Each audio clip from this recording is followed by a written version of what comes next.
नमस्कार, एक बार फिर से आपका स्वागत है इस नए वीडियो में। आज हम बात करने वाले हैं सिक्स्थ लॉर्ड, एट्थ लॉर्ड और ट्वेल्थ लॉर्ड। अगर आपके लगन चार्ट का आपके सेवन्थ हाउस में है तो आप ये वीडियो देख सकते हैं। कुछ समय पहले मैंने एक वीडियो डाली थी जिसमें मैंने सेवन्थ लॉर्ड के बारे में बताया था।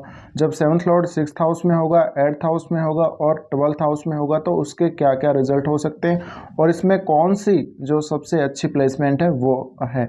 तो यहाँ पे हम बात कर रहे हैं अब आपके लिए, और जब आपका सिक्स्थ लॉर्ड सेवन्थ हाउस में बैठेगा या एट्थ लॉर्ड अगर सेवन्थ हाउस में बैठेगा या फिर आपका जो ट्वेल्थ लॉर्ड है वो अगर सेवन्थ हाउस में बैठ रहा है मैरिज वाले हाउस में, तो इसका क्या रिजल्ट हो सकता है। और हम लास्ट में ये भी बात करने वाले हैं कि इसमें से जो सबसे बेस्ट प्लेसमेंट हो सकती है वो आपके लिए कौन सी हो सकती है। तो सबसे पहले बात करते हैं, जब आपका सिक्स्थ हाउस का लॉर्ड सेवन्थ हाउस में बैठेगा, कोई भी प्लैनेट वो हो सकता है। देखिए, जब भी आपका सिक्स्थ लॉर्ड अगर सेवन्थ हाउस में आ जाता है तो ऐसे में कहीं ना कहीं आपकी जिस व्यक्ति से शादी होगी, चाहे स्त्री से या पुरुष से, तो वो हो सकता है कि उसके ऊपर कर्ज हो या फिर शादी के बाद उसके ऊपर कर्ज हो जाएगा, या उसको कोई बहुत बड़ा हेल्थ इश्यू हो या शादी के बाद उसको कोई हेल्थ इश्यू आ जाएगा। इसके अलावा वो इंसान ने काफ़ी ज़्यादा संघर्ष किया हो किसी भी काम के लिए अपने पूरे जीवन में सफलता पाने के लिए, और उस पर कोई ना कोई कोर्ट केस भी हो सकता है। इसके अलावा ये भी संभावना बनती है कि उनका जो मैरिड लाइफ होगा वो अच्छा नहीं होगा, यानी कि आपका मैरिड लाइफ अच्छा नहीं होगा जब सिक्स्थ लॉर्ड सेवन्थ में बैठेगा। तो हो सकता है मैरिज में भी ऐसा हो सकता है कि आपको मैरिड लाइफ में इस प्रकार के कुछ इश्यूज देखने को मिलें। इसके अलावा आपका कोई बिजनेस हो सकता है उनके साथ, या फिर उनका कोई ऐसा बिजनेस हो सकता है जिसमें उनके ऊपर कर्ज बहुत ज़्यादा चढ़ा हुआ हो। इसके अलावा हो सकता है कि बिजनेस के लिए लोन लेना पड़े, और कहीं ना कुछ आपके जो बिज़नेस से रिलेटेड जो इश्यूज हैं वो आए। भले ही आपका बिज़नेस ठीक से ना चले, भले ही आपको पैसा बहुत ज़्यादा इन्वेस्ट करना पड़े, बट उसमें प्रॉफिट उतना ज़्यादा ना हो। तो सिक्स्थ लॉर्ड जब भी सेवन्थ हाउस में बैठेगा तो मैरिड लाइफ तो पूरी तरह से प्रभावित होगी ही होगी। अब यहाँ पर जो आपके बिजनेस वगैरह हैं, पार्टनरशिप वगैरह हैं, उसमें भी बहुत ज़्यादा इश्यूज आ सकते हैं। तो ये आपको ज़रूर देखना चाहिए अपने चार्ट में। अगर सिक्स्थ लॉर्ड सेवन्थ हाउस में है तो इसको इग्नोर बिल्कुल भी ना करें। इसके अलावा अगर ऐसी प्लेसमेंट है आपके चार्ट में तो आपका जो पार्टनर होगा वो आपके साथ बिल्कुल भी फ्रेंडली व्यवहार नहीं करेगा, ऐसा हो सकता है। इसके अलावा ऐसा जो इंसान हो सकता है वो बहुत ज़्यादा जुझारू प्रकृति का हो सकता है। वो हिम्मत नहीं हारने वाला, किसी भी प्रकार से वो एक तरह से परिस्थितियों के साथ एडजस्ट करते हुए आगे बढ़ने वाला हो सकता है। तो ये आपको अवश्य ध्यान रखना चाहिए। अब बात करते हैं दूसरे पार्ट की, जो कि है एट्थ लॉर्ड जब सेवन्थ हाउस में बैठेगा तब क्या होगा।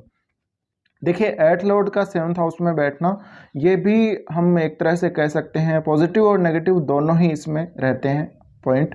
तो यहाँ पे सबसे पहले अगर बात करें हम, तो जब भी आपका एट्थ लॉर्ड अगर सेवन्थ में आ रहा है तो सीधा सीधा ये इसका मतलब है कि वो आपके पार्टनर की हेल्थ को बहुत ज़्यादा प्रभावित करेगा, और जो सिक्स्थ लॉर्ड का मैंने अभी बोला है वो सिक्स्थ लॉर्ड भी प्रभावित करेगा, तो दोनों ही प्रभावित करेंगे। और ये जो एट्थ लॉर्ड जो सेवन्थ हाउस में अगर होगा तो ऐसे में आपकी मैरिड लाइफ में काफ़ी ज़्यादा उतार चढ़ाव देखने को मिलेंगे। इसके अलावा बिजनेस में भी उतार चढ़ाव देखने को मिलेंगे। बट ऐसे में हो सकता है कि आपके जो इन लॉज हैं शादी के बाद आपकी कोई ना कोई बिजनेस में सहायता कर लें, या फिर वो आपकी कोई ना कोई ऐसी हेल्प कर दें, कोई बड़ी हेल्प कर दें, या फिर वो आपके साथ पार्टनरशिप भी कर सकते हैं। इसके अलावा आपके अपने पार्टनर के साथ भी ऐसी कोई पार्टनरशिप हो सकती है। तो एट लॉर्ड जब भी सेवन्थ में बैठ रहा है अगर, तो ऐसे में आपका बिजनेस हो सकता है अचानक ग्रो हो जाए या अचानक बिजनेस डाउन हो जाए, तो अचानक प्रॉफिट होगा, अचानक लॉस होगा, ऐसी कंडीशंस बनेंगी। और इसके अलावा हो सकता है कि आपका जो पार्टनर है वो बहुत ही ज़्यादा अकल्ट से जुड़ा हुआ हो, रिसर्च माइंडेड हो, बहुत ज़्यादा उसका जो चरित्र है वो बहुत सेक्रेटिव हो, उसका बिहेव बहुत ज़्यादा सेक्रेटिव हो, और काफ़ी सारी बातें हो सकता है कि वो गुप्त रखता हो। तो ये स्थिति बन सकती है जब एट लॉर्ड सेवन्थ में आते हैं।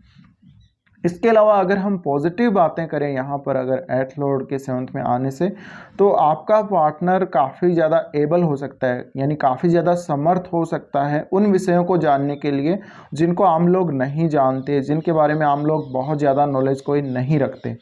इसके अलावा आपका जो पार्टनर होगा वो काफ़ी ज़्यादा जांच पड़ताल करने में, रहस्यमयी जो बातें हैं, रहस्यमयी जो विषय हैं, उनका काफ़ी एक अच्छा ज्ञाता हो सकता है। तो ऐसा जो जातक होगा उसका पार्टनर एक बहुत अच्छा रिसर्च करने वाला भी हो सकता है, और इसके अलावा कोई ऐसा जॉब में भी वो हो सकता है जिसमें बहुत ज़्यादा जांच पड़ताल करनी पड़ती हो, बहुत ज़्यादा गोपनीयता जहाँ पर हो। ऐसे केस में जब आपका जो 8th लॉर्ड है वो 7th में बैठेगा, तो आपको जो सेक्सुअल ऑर्गन्स हैं उनसे रिलेटेड इश्यू हो सकते हैं। आपका जो पार्टनर है उसका जो सेक्सुअल बिहेव है वो काफ़ी ज़्यादा, हम कह सकते हैं कि अजीब तरीके का हो सकता है, वो अप्राकृतिक हो सकता है। तो ये आपको ध्यान रखना चाहिए। इसके अलावा यहाँ पर जो 8th लॉर्ड है उसका 7th में आना ये भी दिखाता है कि आपका जो लाइफ पार्टनर है उसका जो उम्र है वो कम हो सकती है, यानी उनकी डेथ जल्दी हो जाए। और ये भी पॉसिबल है कि आपके जो इन लॉज हैं शादी के बाद आपकी मैरिड लाइफ में उनका दखल बहुत ज़्यादा हो, या फिर आपका जो पार्टनर है, जो भी पार्टनर है, उसके ऊपर, उसकी लाइफ के ऊपर उनकी जो फैमिली है यानी आपके जो इन लॉज हैं उनका प्रभाव बहुत ज़्यादा हो, उनका दखल बहुत ज़्यादा हो, ऐसा भी पॉसिबल हो सकता है। तो ये आपको देखना है। अब बात करते हैं, जब 12वें घर का स्वामी सप्तम भाव में आकर बैठता है तो क्या होता है। देखिए, 12वें घर का स्वामी जब भी सप्तम भाव में आकर बैठता है तो सीधा सीधा ये मतलब निकलता है कि आप मैरिज के बाद फॉरेन जा सकते हो। आपकी मैरिज में बहुत सारे इश्यूज आ सकते हैं, और हो सकता है कि आपकी मैरिज इजीली ना हो, यानी बहुत ज़्यादा आपको मेहनत करनी पड़े, मैरिज के लिए बहुत ज़्यादा वेट करना पड़े, बहुत ज़्यादा लेट भी हो सकता है, वो प्लैनेट पर डिपेंड करता है। बट अगर हम एक ओवरऑल बात करें तो आपका जो, अगर 12वें घर का स्वामी अगर 7th हाउस में आके बैठता है तो हो सकता है आपका पार्टनर बहुत ज़्यादा खर्चीला हो, आपको अपने पार्टनर की हेल्थ के लिए बहुत ज़्यादा खर्चा करना पड़े। दोनों ही जो बातें पॉसिबल हो सकती हैं। इसके साथ ही आपका जो पार्टनर होगा उसका कोई लिंक हो सकता है फॉरेन से, और हो सकता है कि आप दोनों को शादी के बाद फॉरेन में ज़्यादा सक्सेस मिले। इसके अलावा आपका पार्टनर कोई बहुत क्रिएटिव वर्क करने वाला हो सकता है अगर 12वें घर का स्वामी 7th हाउस में आ गए तो। इसके अलावा उसके कुछ रिलेशंस हो सकते हैं, एक्स्ट्रा मैरिटल अफेयर्स होने के चांसेस भी बनते हैं, और ऐसी कंडीशन जब 8th लॉर्ड जब 7th में आता है तब भी बन सकती है।